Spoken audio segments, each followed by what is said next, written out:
Welcome back, everyone, to the deep dive. This time, we're going to tackle those tricky turns of phrase, especially when um, you're in a situation where you need to give directions in English. We've got a script from an English learning podcast, and it's actually packed with useful stuff. Oh, cool. We're going to kind of squeeze every drop of insight out of it for you. Yeah. So whether you're learning English or you're brushing up, or maybe you just love language like we do, Right. you're in for a treat. We might even find some phrases that'll surprise even native speakers. It really is amazing how much we just take our everyday language for granted. Right. Even, simple directions can reveal a lot about the culture. Yeah. And how we communicate. Okay, so this script throws us right into the action. Picture this. You're in a taxi, you're running late for a meeting, and you need to get the driver moving. Okay. And the passenger uses the phrase "step on it." Uh-huh. Now, I've definitely used that one myself.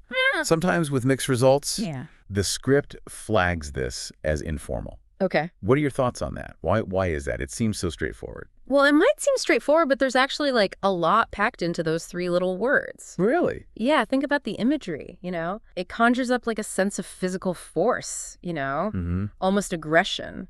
And that's why it comes across as informal. And it can even be a bit risky depending on who you're talking to. Oh, right. Yeah. Imagine saying that to your boss. Oh, yeah. Or a police officer. Yeah, that's a good point. So it's not just about the words themselves, but also the image they create in the listener's mind. Exactly. And that makes me wonder if it's perceived differently in other cultures. Absolutely. The level of directness that's acceptable can vary widely. In some cultures, step on it might be considered rude, Yeah. Even if you said it with a smile. So what would you advise someone learning English? Yeah. How would they navigate a phrase like this? I always recommend erring on the side of caution. It's better to be a bit too formal than to accidentally offend someone. That's good advice. There are plenty of ways to express urgency without resorting to that. Right. All right. Good advice. Now let's move on to some more basic directional phrases. These are kind of the bread and butter of giving directions. Okay. The script uses make a left, take a right, and turn left right. Mm-hmm. Are those truly interchangeable? I feel like I use them almost randomly. You're not alone. Most people don't give it much thought. Right. There are subtle differences, though. Okay. Often linked to, regional variations or specific contexts. For instance, make a left might be more common in American English, Okay. while turn left might be more prevalent in British English. Oh, interesting. So even something as basic as turning left can have regional nuances.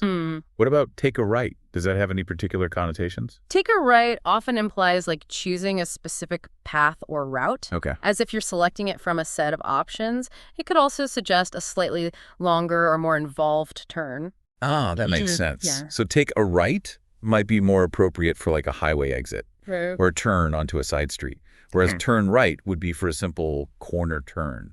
I'm learning so much already. Uh-huh. It's amazing how these 20 little differences can really change the meaning. It's all about those subtle layers of meaning that make language so fascinating.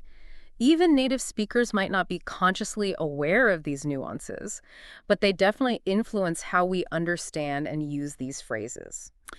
Okay, let's switch gears a bit and talk about urgency. The script highlights the ever-popular hurry up. And let's face it, that phrase transcends giving directions. We use it for everything. Yeah. But, and this is where things get interesting for me, how do you express urgency without sounding like you're barking orders? Yeah. Are there more polite ways to say, hurry up, especially when talking to someone you don't know very well? Oh, absolutely. There's a whole spectrum of politeness, when it comes to expressing urgency. Right. Hurry up is definitely on the blunt end. Think about phrases like, we're a bit pressed for time, or could you speed things up a bit? Yeah. These kind of convey the same urgency, but with a softer touch, especially if you're talking to someone you don't know well. Those are perfect examples. It's like choosing the right tool for the job. Hurry up is a hammer, but sometimes you need a screwdriver, Yeah, It's all about the context and who you're talking to. exactly. I've definitely been in situations where I've used hurry up and then instantly regretted it because it came out way harsher than I intended. We've all been there. It's a common language learning pitfall. Yeah. And it highlights the importance of understanding not just the dictionary definition of a word or a phrase, but also its social and cultural baggage. Speaking of baggage, the last phrase I wanted to unpack from this script is take a detour. Okay. This one seems pretty straightforward. You're suggesting an alternate route, right? Yeah. But is there a deeper meaning there? Take a detour often implies a specific alternate route, often due to an obstacle like, road construction or an accident. Right. It suggests a temporary deviation from the planned route. Ah, so it's not just about finding any old alternate route. It's about reacting to a specific situation. Exactly. If you're simply exploring options because you're not sure of the best way to go, you might say something like, maybe we should try a different way, or is there a faster route we could take? Yeah. These phrases are more open-ended. They kind of suggest a willingness to consider various alternatives. This is fascinating. It's like these seemingly simple phrases are actually little windows into how we think about navigating the world, both literally and figuratively. Hmm. I never realized how much nuance could be packed into a simple direction. Right.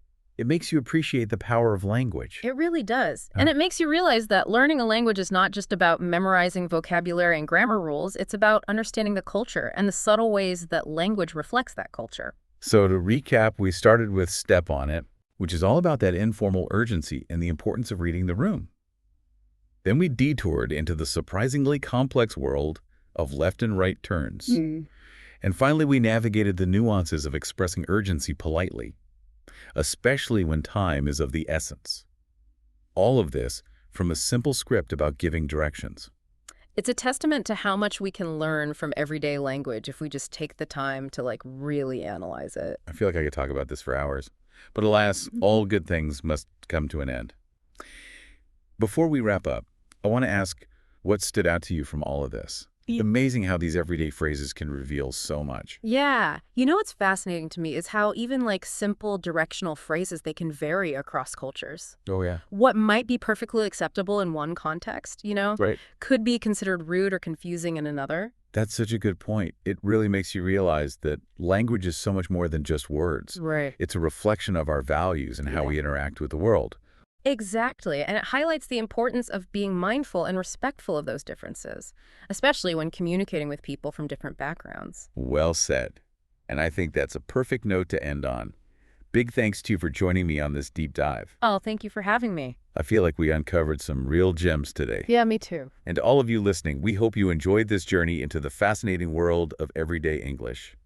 It's amazing how much depth and complexity we can find in even the simplest phrases. As a final thought, we'd love for you to consider this. How do these English phrases for giving directions and expressing urgency compare to similar expressions in other languages you might know? Do you notice any interesting similarities or differences? It's a fun way to appreciate the unique beauty and complexity of all languages. Until next time, keep exploring.